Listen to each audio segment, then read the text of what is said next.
നമസ്കാരം. 2013 സെപ്റ്റംബർ 28 അമേരിക്കയിലെ ന്യൂയോർക്കിൽ വെച്ച് നടക്കുന്ന ഐക്യരാഷ്ട്രസഭ ജനറൽ അസംബ്ലിയുടെ ഇടയിൽ ഭാരതവും പാകിസ്ഥാനുമായി ഉഭയകക്ഷി ചർച്ചകളും നടക്കുന്നുണ്ടായിരുന്നു. അതിനിടയിലാണ് പാകിസ്ഥാനിലെ ജിയോ ടിവിയുടെ ജേർണലിസ്റ്റ് ഹമീദ് മിർ ഇന്ത്യയിലെ അന്നത്തെ പ്രമുഖ അധികാര ഇടനാഴി പിമ്പുകളിൽ ഒരുവളായിരുന്ന ബർഖാദത്ത് എന്നിവർക്ക് പാകിസ്ഥാൻ പ്രധാനമന്ത്രി നവാസ് ഷെരീഫ് ഒരു പ്രഭാത ഭക്ഷണ വിരുന്ന് നടത്തിയത്. അന്ന് ഐക്യരാഷ്ട്രസഭ ജനറൽ അസംബ്ലിയൊക്കെ നടക്കുമ്പോൾ ഇതുപോലെയുള്ള ഒരുപാട് അധികാര ഇടനാഴി പിമ്പുകൾ പ്രധാനമന്ത്രിയുടെ ഫ്ലൈറ്റിൽ കയറി ജനഗണ പരമ്പരയുടെ ചിലവിൽ ലോകം ചുറ്റുന്ന ഏർപ്പാടുണ്ടായിരുന്നു.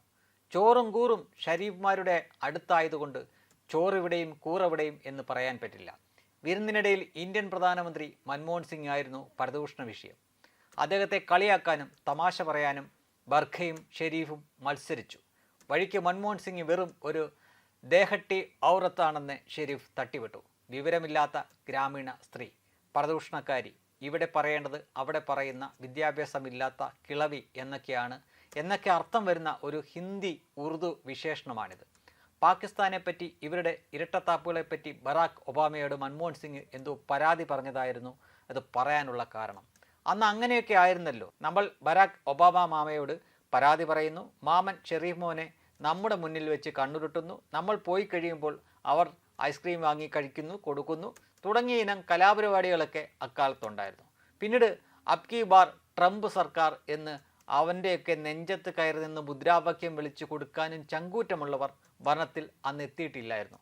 മൻമോഹൻ സിംഗ് നല്ല മനുഷ്യനായിരുന്നു. എങ്കിലും അദ്ദേഹത്തിൻ്റെ ഭരണകൂടം അദ്ദേഹത്തിൻ്റെതല്ലാത്ത കാരണത്താൽ ഇവരോടൊക്കെ ദാസ്യം കാണിക്കേണ്ട ഗതികേടായിരുന്നു.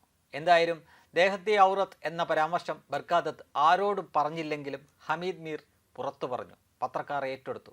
എൻ്റെ നവാസ് മച്ചു അങ്ങനെയൊന്നും പറഞ്ഞിട്ടില്ല, അങ്ങനെയൊക്കെ അപ്പോൾ ഉദ്ദേശിച്ചാലും ഇപ്പോൾ ഉദ്ദേശിക്കുന്നില്ല എന്ന ലൈനിലൊക്കെ ബർഖാദത്ത് അച്ചു നിരത്തി പ്രതിരോധക്കൊട്ടയൊക്കെ തീർത്തു. 4 കോളം വാർത്തയും മറ്റുമൊക്കെ കൊടുക്കാൻ ശ്രമിച്ചു. ഇന്ത്യൻ പ്രധാനമന്ത്രിയെ ഇതുമാതിരി അപമാനിച്ചത് ആത്മാഭിമാനമുള്ളവർക്കെല്ലാം നാണക്കേടായി.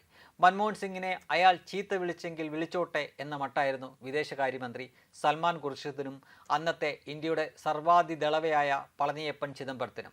തിരിച്ചൊന്നും പറയാതെ ഇന്ത്യൻ പ്രധാനമന്ത്രിക്ക് പ്രതിരോധമൊരുക്കാതെ അദ്ദേഹത്തെ വെയിലത്ത് ഉണങ്ങാനിട്ടു കൂടെയുള്ളവരെല്ലാം.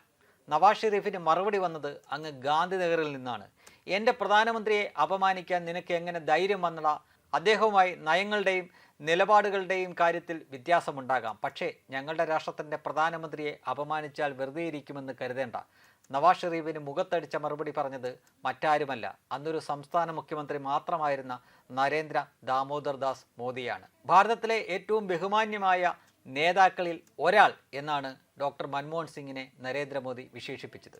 ഒരു ധനകാര്യ വിദഗ്ധനായും ധനകാര്യമന്ത്രിയായും അദ്ദേഹത്തിൻ്റെ കഴിവുകളുടെ ഗുണഫലങ്ങൾ അനുഭവിച്ചുകൊണ്ടിരിക്കുന്ന തലമുറയിൽപ്പെട്ട ഒരാളാണ് ഞാൻ. നന്ദിയോടെ മാത്രമേ ഓർക്കാനാവൂ.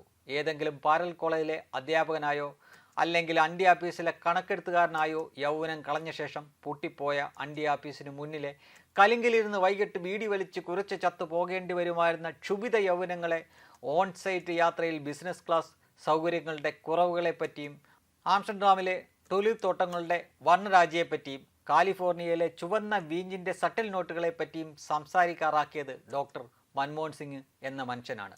നരസിംഹറാവു എന്ന രാഷ്ട്രീയക്കാരനൊപ്പം ഡോക്ടർ മൻമോഹൻ സിംഗ് എന്ന ധനശാസ്ത്രജ്ഞനാണ് ഭാരതത്തിൻ്റെ സമ്പദ് വ്യവസ്ഥയെ നൂറ്റാണ്ടോളം നീണ്ടുനിന്ന അടിമത്തത്തിൽ നിന്ന് സ്വതന്ത്രമാക്കിയത്.